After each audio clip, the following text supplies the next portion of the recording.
天给大家演示一下 WhatsApp 的初级筛选器。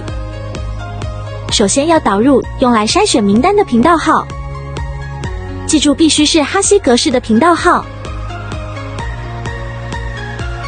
确认后，再来添加要筛选的号码段，可以自己随意添加。这里的 total 就是筛选号码的数量，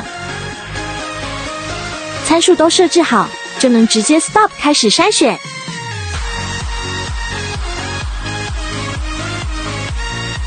这里显示出的号码段都是 WhatsApp 的有效号段。这里显示的 WhatsApp 数量就是筛选出的有效用户，而下面加 none 的就是无效号段。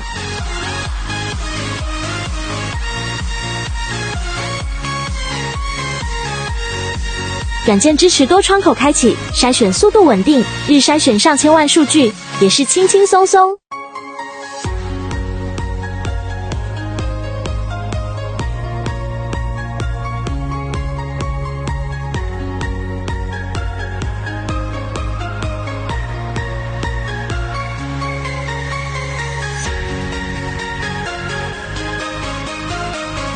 开启窗口的数量与电脑配置有关，一般我们都可以同时开启几十个窗口，同步筛选。